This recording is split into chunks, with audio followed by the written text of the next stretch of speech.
আমাদের আজকের গল্প অকাল কুষ্মাণ্ড। স্টেশন তখনও অন্তত আধ কিলোমিটার দূরে। ট্যাক্সিটা বিগড়ে গেল। ট্রেনের ওই দিকে সময় হয়ে এসেছে। ট্যাক্সির সামনে ও পিছনে গাদাগাদি করে প্রায় 1 ডজন যাত্রী ঠাসা ছিল। এ মুল্লুকে নাকি এটাই রেওয়াজ। তবে শীতের দাপটে অবস্থাটা খুব একটা অসহনীয় বলে মনে হচ্ছিল না। তো ট্যাক্সিওয়ালা 10 কিলোমিটার পথ আসতে ইতিমধ্যে 3 বার ভাড়া বাড়িয়েছে। এবার এই কলকবজা বিগড়ে যাওয়ার ব্যাপারটাকে 4র্থ দফা ভাড়া বাড়ানোর ফন্দি ভেবেই আমরা যাত্রীরা ঝটপট নেমে এলাম এবং যাদের ঠ্যাংগুলো লম্বা তারা সবার আগে দেখতে দেখতে উধাও হয়ে গেলেন। একটু পরে দেখি আমি আর ট্যাক্সিওয়ালা ছাড়া আর কোনো জনপ্রাণী নেই। ট্যাক্সিওয়ালার মুখের দিকে তাকিয়ে কোনো ফন্দি ফিকির বা ধূর্তামির চিহ্ন খুঁজে পাচ্ছিলাম না। লোকটা করুণ মুখে ইঞ্জিনের কলকবজার দিকে তাকিয়ে আছে। বললাম, কি দাদা, কি বুঝছেন? লোকটা হতাশভাবে মাথা নেড়ে বলল, नहीं साहब, आप पैदल ही चला जाइए। ভেবেছে আমি ওর হাড় জিরজিরে গাড়িটার মূর্ছা ভাঙার অপেক্ষায় আছি। আসলে এতক্ষণ ঠাসাঠাসিতে আমার শরীর আগাগোড়া ঝিম মেরে গেছে। পা দুটোতে কোনো সার নেই, তাই সেই ঝিমুনি কাটিয়ে নিচ্ছি এবং সেটা ওকে বুঝিয়ে দেওয়ার জন্যই রাস্তার উপরে পা দুটো ঘোড়ার মতো ঠুকতে ঠুকতে কয়েক পা এগিয়ে গেলাম। কাছেই একটা ব্রিজ রয়েছে। নদীটা বেশ চওড়া, তবে অর্ধেকের বেশি বালিতে ভরা, বাকিটায় কালো জল। স্রোত বইছে বলে মনে হচ্ছিল না। বিকেল হয়ে গেছে।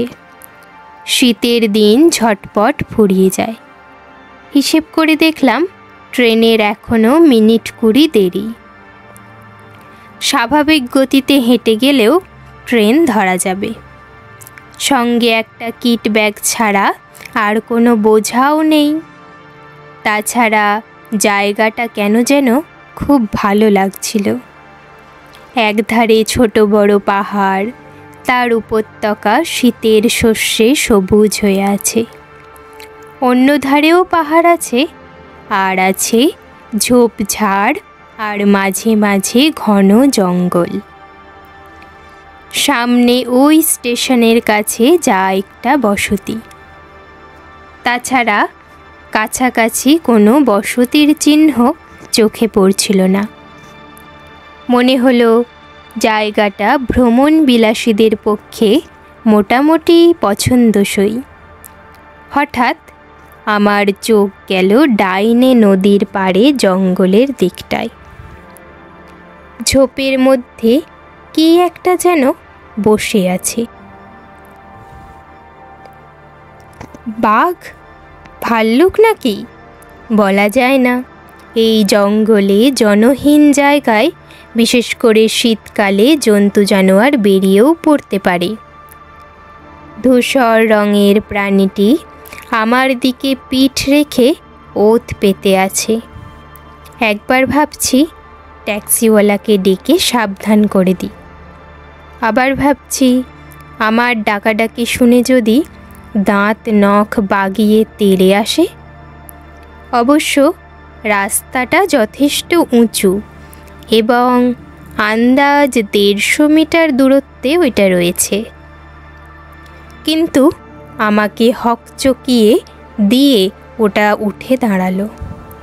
তক্ষুনি বুঝলাম চোখের ভুল হয়েছে। ওটা ধূসর রঙের কোট প্যান্ট পরা একজন মানুষই বটে। হাতে কি একটা রয়েছে। গা ছমছম করে উঠল এবার অন্যরকম ভয়। হাতে কি ওটা? পিস্তল? কাউকে খুন করার জন্য ওত পেতে আছে লোকটা। কিন্তু কোট প্যান্ট এবং দস্তুর মতো সাহেবি টুপি পরা কোনো লোক কাউকে খুন করার জন্য ওভাবে ওত পেতেছে? এটা কিছুতেই যুক্তিসঙ্গত মনে হলো না। অথচ ওর গতিবিধি সন্দেহজনক। সন্দেহ আরও বাড়ল যখন দেখলাম লোকটা হাতের কালো রঙের জিনিসটা তুলে গুলি ছোড়ার ভঙ্গিতে একটু কুঁজো হলো। ওইভাবে পা টিপে টিপে ঝোপঝাড় ভেঙে এগোতে লাগলো। তারপর দেখি সে দৌড়াতে শুরু করেছে। গুরুতর দুর্ঘটনার আশঙ্কায় আমার বুক ঢিপ ঢিপ করছে। এবার প্রতি মুহূর্তে আশঙ্কা করছি গুলির শব্দ আর মানুষের আর্তনাদ শুনব। ওর হাতের জিনিসটা যদি বন্দুক হতো তাহলে তো শিকারই ভাবতাম। পিস্তল দিয়ে কি কেউ পাখি বা জন্তু জানোয়ার শিকার করে? দৌড়ে সে যেখানে ঢুকলে সেখানে কিছু উঁচু উঁচু গাছ রয়েছে। ছায়ায় অস্পষ্টভাবে তাকে দেখতে পাচ্ছি। তারপর সে অন্তত 1 মিনিটের জন্য অদৃশ্য হয়ে গেল। ট্যাক্সিওয়ালা ব্যাপারটা দেখেছে নাকি জানার জন্য ওদিকে ঘুরলাম। না, ও এখনও ইঞ্জিনের ওপর হুমড়ি খেয়ে পড়ে আছে। আবার যখন সেই লোকটাকে দেখতে পেলাম তখন সে নদীর পাড়ে হাঁটু দুমড়ে বসেছে এবং পিস্তল তাক করে রেখেছে। আর চুপ করে থাকতে পারলাম না। দৌড়ে গিয়ে ট্যাক্সিওয়ালাকে ব্যাপারটা দ্রুত জানিয়ে দিলাম। দুজন মানুষ এখানে থাকতে একটা খুন খারাপি হবে? যে ট্যাক্সিওয়ালা 3-3বার যাত্রীদের চাপ দিয়ে ভাড়া বাড়িয়েছে তার বিবেকও এবার নড়ে উঠল। এইসা বলে সে ট্যাক্সি থেকে একটা লোহার রড বের করল। তারপর চোখ কটমট করে আমাকে ডাক দিল। আমারও একটা কিছু হাতে নেওয়া দরকার। অগত্যা ওর ইঞ্জিনের মধ্যে রাখা একটা রেঞ্জ তুলে নিয়েই রওনা দিলাম। উত্তেজনায় মাথার ঠিক নেই। ট্যাক্সিওয়ালা উঁচু রাস্তা থেকে নামতে গিয়ে গড়িয়ে পড়ল। তারপর দুর্বোধ্য ভাষায় চাপা স্বরে কি বলতে বলতে ঝোপঝাড় ভেঙে এগোতে লাগলো। আমি ওর পিছু পিছুই চলেছি। দুজনেই সতর্ক। আচমকা ধরে ফেলব ওকে। আমাদের দিকে পিঠ রেখে লোকটা এখনও তেমনি বসে আছে। টুপি পরা মাথাটা সামনে ঝুঁকেছে। হাতের পিস্তল একেবারে নাকের ওপর তুলে তাক করে রেখেছে।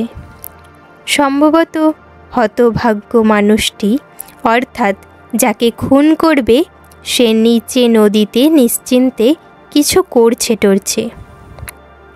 কিছুই টের পাওয়া যাচ্ছে না। খুনে লোকটির হাতে পিস্তল আছে বলেই আমরা এত সাবধানী হয়েছি। পা টিপে এগিয়ে কয়েক মিটার দূর থেকে ট্যাক্সিওয়ালা রড তুলল এবং আমিও রেঞ্জটা বাগিয়ে চেঁচিয়ে উঠলাম, খুন করলে, খুন করলে, পাকড়ো পাকড়ো। ভুলেই গেলাম যে ওর হাতে পিস্তল আছে। কিন্তু সঙ্গে সঙ্গে গুপ্তঘাতক ঘুরে ব্যাপারটা দেখেই হুড়মুড় করে নদীতে ঝাঁপ দিল। ট্যাক্সিওয়ালা রড নাচিয়ে পাড় থেকে শাসাতে শুরু করলো, পিস্তল ফেক দো, নেই তো ডান্ডা মারেগা হাম। তখন আমি হতভম্ব হয়ে দাঁড়িয়ে গেছি। কি বলবো ভেবে পাচ্ছি না। নাকি তখনও লিটনগঞ্জের সেই সরকারি অতিথিশালায় শুয়ে একটা বিদঘুটে স্বপ্ন দেখছি। কালো এবং প্রচণ্ড ঠান্ডা জলে বুক অবধি ডুবিয়ে হতভাগ্য গুপ্তঘাতক এখন ফ্যাল ফ্যাল করে আমাদের দিকে তাকাচ্ছে। তারপর টুপিটাও খুলে পরে কাগজের নৌকার মতো ভেসে যাচ্ছে অল্প অল্প স্রোতে। ফলে তার মাথা জোড়া যে টাকটি এই গোলাপি রোদ্দুরে চিকমিক করছে, সেটি অতি প্রসিদ্ধ এবং আমার সুপরিচিত। তার সান্টাক্লজ সদৃশ সাদা অনবদ্য গোঁফ, দাড়িতে এখন বিস্তর জলকাদা লেগেছে এবং তার হাতে সেই পিস্তলটা পরিণত হয়েছে বাইনোকুলারে। হয়েছে বলেই আমাদের বোকামির শাস্তি পায়নি। কিন্তু ততক্ষণে আমার পেটে হাসি ঘুলিয়ে উঠেছে। হায় বুড়ো ঘুঘু, এ কি দশা তোমার? ট্যাক্সিওয়ালা লোহার রড ফের তুলতেই করুণ আওয়াজ এলো, জয়ন্ত, ওকে একটু বুঝিয়ে বলো যে এটা পিস্তল টিস্তল নয়, সামান্য একটা দূরবীন। এতক্ষণে আমি হাসতে পারলাম। হো হো করে হেসে উঠলাম। ট্যাক্সিওয়ালা অবাক হয়ে বলল, क्या जी, कोई जान पहचान आदमी? कौन है वो? बोलूम, थोड़ा गलती हुआ दादा, माफ़ कीजिए। वो देखिए, आपका टैक्सी में बच्चा लोग है, क्या गड़बड़ कर रहा? সত্যি সত্যি কাচ্চা বাচ্চারা ওই জনহীন রাস্তায় ওর ট্যাক্সিতে হামলা করেনি, কিন্তু উপায় নেই, ওই নিমজ্জিত বৃদ্ধ ভদ্রলোককে উদ্ধার করতে হবে। শীতের বিকেলে নদীর জল ওর পক্ষে নিশ্চয়ই আরামদায়ক হচ্ছে না। যাই হোক, আমার মিথ্যে কথায় কাজ হলো। ট্যাক্সিওয়ালা ঘুরে দাঁড়ালো। তারপর ওর হাতে সেই ছোট্ট রেঞ্জটা গুজে দিতেই সে জঙ্গল ভেঙে রাস্তায় ট্যাক্সির দিকে দৌড় দিল। নিমজ্জিত বৃদ্ধের দিকে ঘুরে সান্ত্বনা দেওয়ার সুরে বললাম, জলটা কি খুবই ঠান্ডা? উনি করুণ হেসে ক্ষীণ কণ্ঠে বললেন, ধন্যবাদ, আমি এবার উঠতে পারবো। তবে দয়া করে তুমি আমার টুপিটা উদ্ধার করো।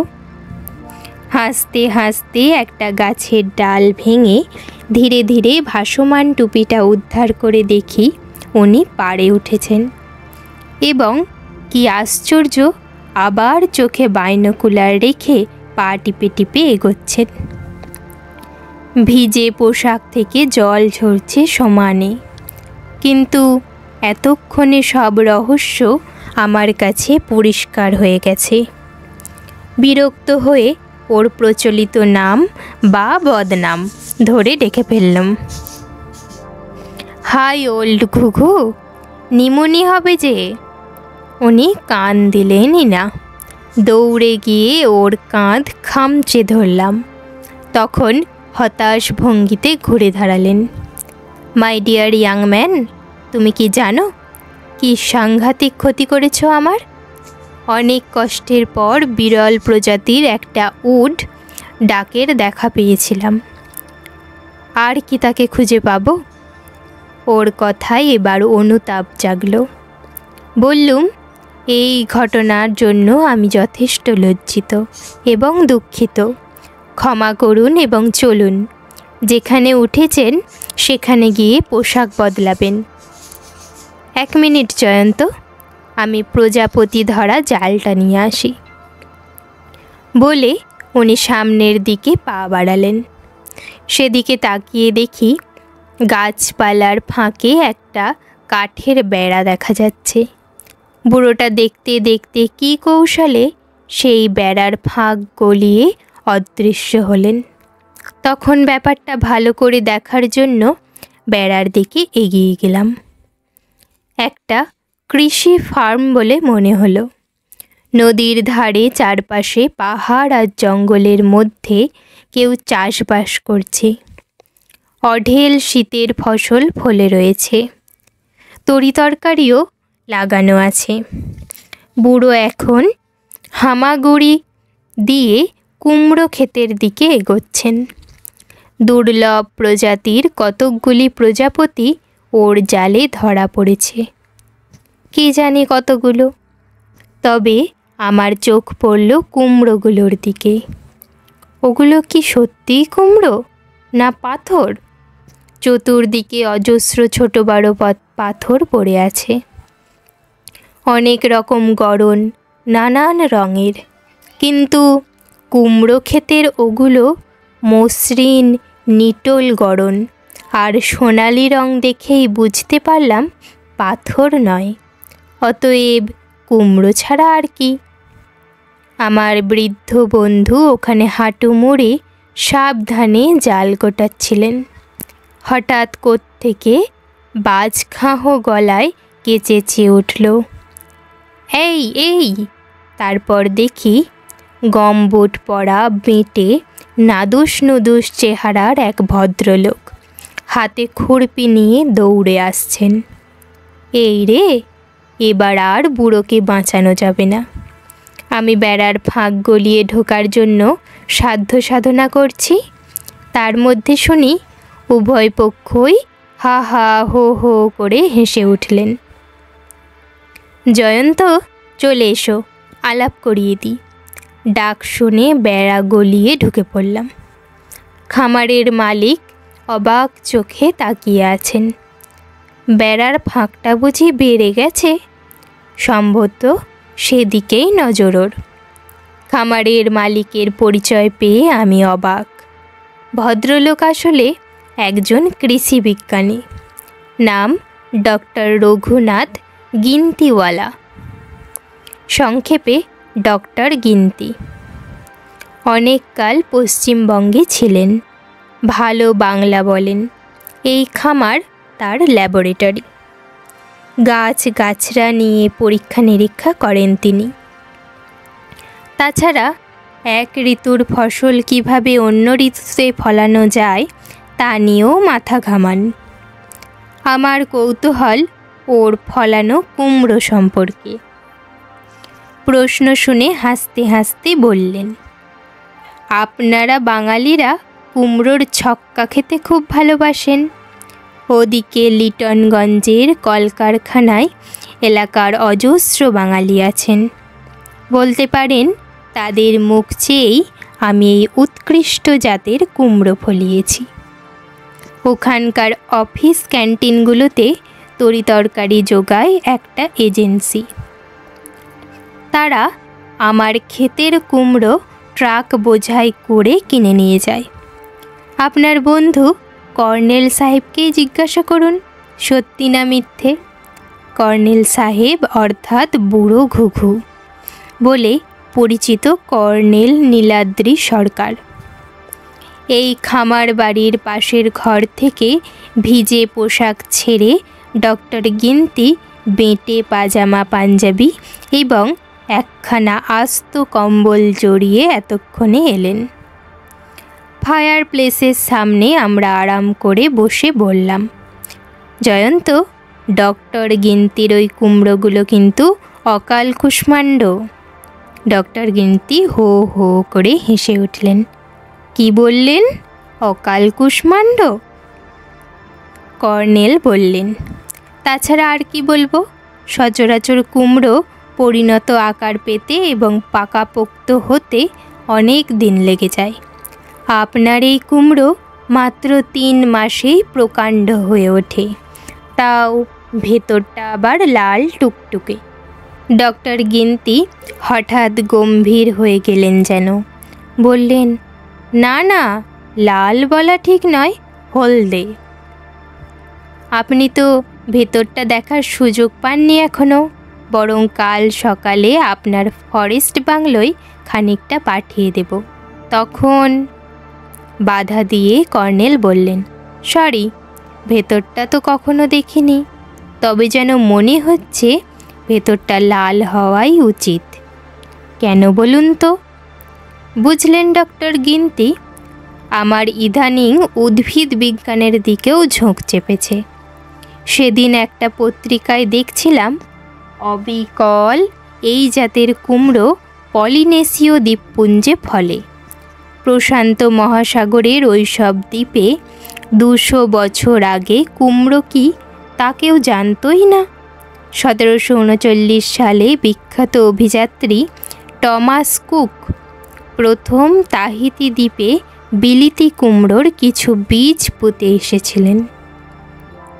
তার প্রায় 100 বছর পরে বিবর্তনবাদের প্রবক্তা চার্লস ডারউইন গিয়ে দেখেন মাটির গুণে বিশাল আকারের কুমড়ো ফলেছে।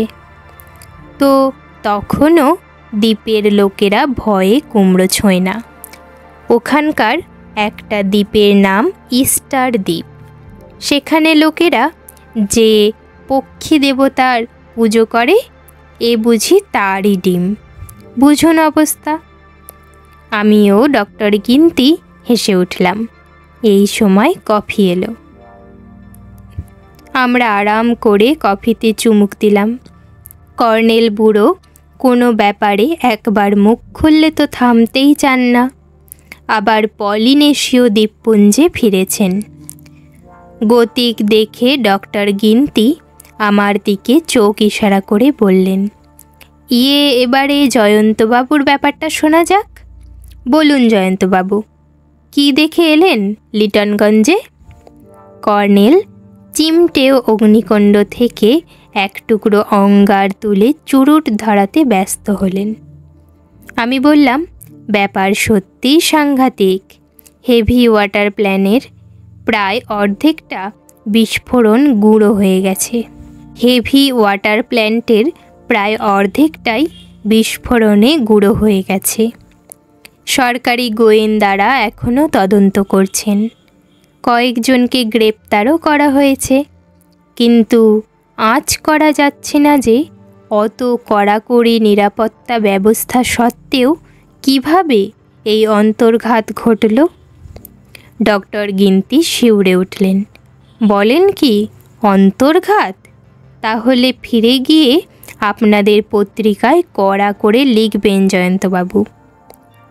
কর্নেল আমার দিকে ঘুরে দুষ্টু হেসে বললেন, রিপোর্টার হিসেবে জয়ন্তের খুব সুনাম আছে কিন্তু ডক্টর গিন্তি। ওর কলমের জোরে সরকারি অফিসের চেয়ারগুলো কেঁপে ওঠে শুনেছি। পাল্টা খোঁচা মেরে বললুম, আর আপনারও তো বড় ঘুঘু বলে যথেষ্ট নাম আছে। কর্নেল আচমকা কাশতে শুরু করলেন। সর্বনাশ, জলে নাকানি চুবানি খাওয়ার ফলাফল। ডক্টর গিন্তি আমাকে কি প্রশ্ন করতে যাচ্ছিলেন উদ্বিগ্ন হয়ে থেমে গেলেন। কিন্তু না, কর্নেল সামলে নিয়েছেন। বুড়ো হাড়ে ভেলকি দেখানোর ক্ষমতা ওর আছে। রুমালে নাক মুছে বললে, এবার ওঠা যাক, বাংলোয় ফিরতে রাত হয়ে যাবে যে। ডক্টর গিন্তি বললেন, সঙ্গে লোক দেব, আলো দেব, কিচ্ছু ভাববেন না। তা জয়ন্তবাবু, ওই হেভি ওয়াটার প্ল্যান্ট ব্যাপারটা আদতে কি বলুন তো? বুঝতেই পারছেন আমি নিছক কৃষিবিদ্যার চর্চা করি। কর্নেল হঠাৎ উঠে দাঁড়ালেন। এবার উঠি ডক্টর গিন্তি। আপনার আতিথ্য এবং সাহায্যের জন্য অসংখ্য ধন্যবাদ। কাল সকালে আপনার এই কাপড় চোপড় আর কম্বল ফেরত পাঠাবো। এসো জয়ন্ত। বলে উনি শটান বেরিয়ে গেলেন। বাইরে এতক্ষণে চাঁদ উঠেছে, কিন্তু কুয়াশাও ঘন হয়ে জমেছে। আর কনকনে ঠান্ডার কথা না তোলাই ভালো। মনে হচ্ছিল কর্নেল বুড়োর পাল্লায় পড়াটা ঠিক হয়নি। সোজা ভারুন্ডি স্টেশনে গিয়ে ট্রেন ধরলেই ভালো করতাম। এই জঙ্গলের পথে হাড় কাঁপানো শীতে ফরেস্ট বাংলোর দিকে হাঁটতে হাঁটতে এবার বাঘ ভাল্লুকের ভয় হচ্ছিল। শুনলুম বারুণ্ড জঙ্গলে বুনো হাতিরও উৎপাত আছে। তবে ডক্টর গিন্তির লোকটির হাতে আলো আছে। ফরেস্ট বাংলোয় আরাম করে বসে কর্নেল বললেন, জয়ন্ত, সবার সামনে আমাকে বুড়ো ঘুঘু বলাটা তোমার বদ অভ্যাসে দাঁড়িয়েছে। না, আমি রাগ করিনি, কিন্তু কথাটা তোমায় তলিয়ে দেখা উচিত। তুমি কি এলিয়ট রোডে আমার ফ্ল্যাটের নতুন নেম প্লেটটা লক্ষ্য করনি? একটু হেসে বললাম, করেছি। লেখা আছে কর্নেল নীলাদ্রি সরকার, প্রকৃতিবিদ। বুড়ো ঘুঘুর বাসা বলে পরিচিত ফ্ল্যাটের মধ্যে এখন কাঁচের জার ভর্তি। তাতে প্রজাপতি পোকামাকড়ের ডিম পাড়ছে। হরেক পাখা পাখালির মমি সাজানো রয়েছে, দুর্লভ এবং বিরল প্রজাতির নমুনা। কিন্তু হে বৃদ্ধ, ঢেঁকি স্বর্গে গেলেও যে ধান ভানে। তাছাড়া অভ্যাস চায় না মোলে। 10 কিলোমিটার দূরে লিটনগঞ্জের হেভি ওয়াটার প্ল্যান্টের রহস্যময় দুর্ঘটনা আর ভারুন্ডি ফরেস্ট বাংলোয় এক প্রাক্তন গোয়েন্দার অবস্থিতি কি নেহাত কাকতালীয় ব্যাপার? দুইয়ের মধ্যে কোনো যোগাযোগ নেই, আমি মোটেও বিশ্বাস করি না। কর্নেল জোরে মাথা দুলিয়ে বললেন, একেবারে কাকতালীয়। আমাকে সরকার ওসব ব্যাপারে কোনো অনুরোধ করেনি। আমি এসেছি উড ডাকের খবর পেয়ে। খবরের কাগজের লোক হলেও ওসব খবরে তোমার মাথা ব্যথা থাকে না। নইলে সম্প্রতি ভারুন্ডির জঙ্গলে উড ডাকের আবির্ভাবের খবর তোমার চোখে পড়ত। যাকগে, এবার খাওয়ার ব্যবস্থা করা দরকার। তোমার নিশ্চয়ই খুব খিদে পেয়েছে। আমি চৌকিদারকে দেখি।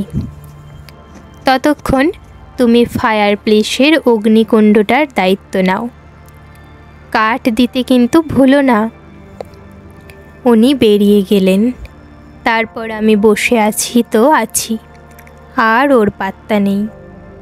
বাংলো গোরস্থানের মতো স্তব্ধ। একা বসে থাকতে গা ছমছম করছে। প্রায় 2 ঘন্টা পরে কর্নেল ফিরলেন। বললাম, এত দেরি যে? কর্নেল বললেন, রাতের কাজটুকুও সেরে এলাম। আশা করি আমার সে অত্যদূর ক্যামেরার কথা তুমি ভোলনি। হ্যাঁ, অদ্ভুত ক্যামেরাই বটে। প্রতাপগড় জঙ্গলে ওটা পেতে রাখতে দেখেছিলাম সেবার। জন্তুদের জল খেতে যাওয়ার পথে গাছের ডালে বেঁধে রেখেছিলেন। তার নিচে মাটিতে পোতা ছিল। ক্যামেরার লেন্সের সামনে দিয়ে 50 গজ অবধি মাটিতে কেউ হেঁটে গেলেই অতি সূক্ষ্ম ইলেকট্রনিক সিস্টেমে সেই স্পন্দন ধরা পড়বে এবং আপনা আপনি শাটারটা ক্লিক করবে, ফ্ল্যাশ বাল্ব জ্বলবে এবং ছবি উঠে যাবে। কর্নেলের মতে জন্তুদের স্বাভাবিক চেহারার ছবি এভাবেই তোলা সহজ। বললাম, কোথায় ক্যামেরা পেতে এলেন? চাপা হেসে কর্নেল বললেন, ডক্টর গিন্তির কুমড়ো খেতে। কারণ তখন ওখানে কয়েকটা অদ্ভুত পায়ের ছাপ দেখেছিলাম।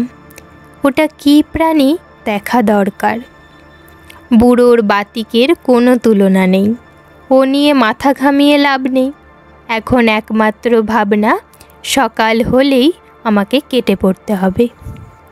লিটনগঞ্জ হেভি ওয়াটার প্ল্যান্টের রিপোর্ট কিভাবে লিখব তাই ভাবতে থাকলাম। কর্নেলও অবশ্য আর মুখ খুললেন না। কেমন গম্ভীর হয়ে চুরুট টানতে থাকলেন। খেয়ে দিয়ে শুতে প্রায় 10টা বেজে গেল। ক্লান্তির ফলে কখন ঘুমিয়ে গেছি সেই ঘুম ভাঙল কর্নেলের ডাকে। দেখি সকাল হয়ে গেছে। কর্নেল অভ্যাস মতো কখনো এই প্রচণ্ড শীতের ভোরে বাইরে ঘুরে এসেছেন? গায়ে ওভারকোট, মাথায় হনুমান টুপি আর হাতে ছড়ি। বললেন, গুড মর্নিং, আশা করি সুনিদ্রা হয়েছে। এখন উঠে পড়ো এবং দ্রুত চোখ মুখ ধুয়ে এসো। বললাম, দ্রুত কেন? কোথাও বেরোবেন বুঝি? বেরোবো, অবশ্য তাতে তোমার লাভই হবে, কথা দিচ্ছি। লাভের দরকার নেই, আমি সোজা গিয়ে ট্রেন ধরব। বলে বাথরুমে গিয়ে ঢুকলাম।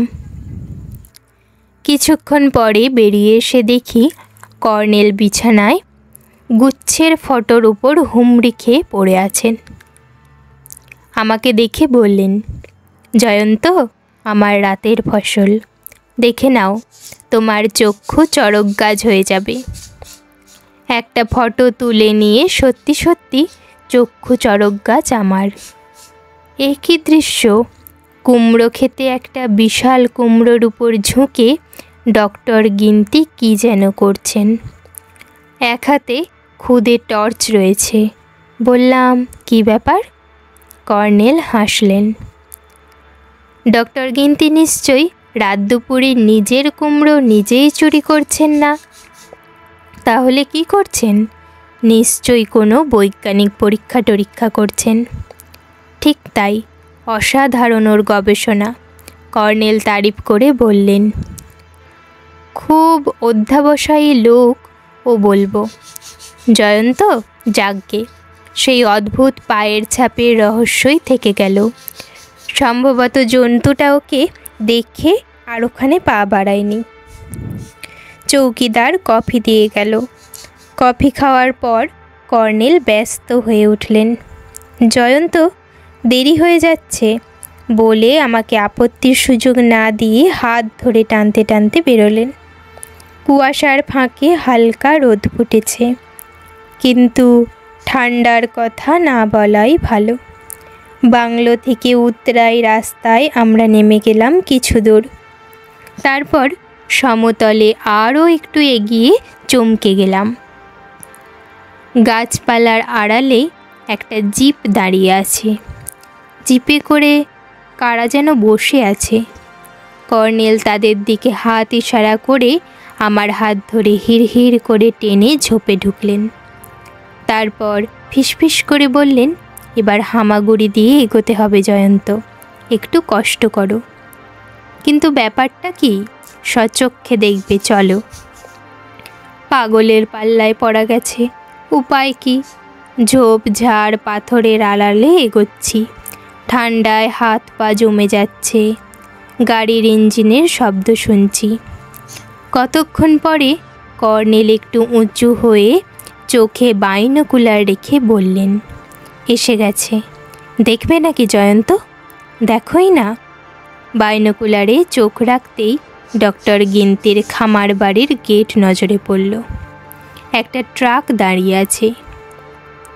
ট্রাকের গায়ে যা লেখা আছে স্পষ্ট পড়তে পারছি, উম্মার সিং ক্যাটারিং কোম্পানি। ট্রাকে তরি তরকারি বোঝাই হচ্ছে। ডক্টর গিন্তি এবং তার লোকেরা তদারকি করছেন। আমি মাথামুন্ডু কিছুই বুঝতে পারলাম না। এই স্বাভাবিক ব্যাপারে এত লুকোচুরি বা ওত পেতে বেড়ানোর কারণ কি? হঠাৎ কর্নেল বলে উঠলেন, চলে এসো জয়ন্ত, পাখি ফাঁদে পড়েছে। তারপর আমার প্রায় বাঘের লেজে বাঁধা শেয়ালের মতো অবস্থা। খামার বাড়ির গেটে পৌঁছে ফের চমকে উঠলাম। ট্রাক ঘিরে দাঁড়িয়ে আছে বন্দুকধারী একদল পুলিশ। ডক্টর গিন্তি দু হাতে তুলে ফ্যাল ফ্যাল করে তাকাচ্ছেন। কর্নেলকে দেখে কাঁদো কাঁদো গলায় বললেন, দেখছেন দেখছেন কর্নেল, কি জঘন্য অত্যাচার। কর্নেল গম্ভীর মুখে কোনো কথা না বলে ট্রাকের কাছে গেলেন এবং কাঠবিড়ালির মতো উঠে পড়লেন। তারপর হেঁট হয়ে একটা বিশাল কুমড়ো তুলে বললেন, আসুন মিস্টার শর্মা, খুব সাবধানে ধরবেন কিন্তু। এর মধ্যে সাংঘাতিক এক্সপ্লোসিভ আছে, বিস্ফোরণ ঘটাতে পারে। একজন পুলিশ অফিসার হাত বাড়িয়ে কুমড়োটা নিলেন, সাবধানে ধরে রইলেন। কর্নেল নেমে এসে তার হাত থেকে কুমড়োটা নিলেন। তারপর মাটিতে রেখে বোঁটার কাছে চাপ দিলেন। একটা লম্বা চওড়া ফালি উঠে এলো। উঁকি মেরে দেখি ভেতরে একটা ধূসর রঙের মস্ত গোল জিনিস ভরা রয়েছে। সঙ্গে সঙ্গে আমার বুদ্ধিশুদ্ধি খুলে গেল। থরথর করে কাঁপতে লাগলাম।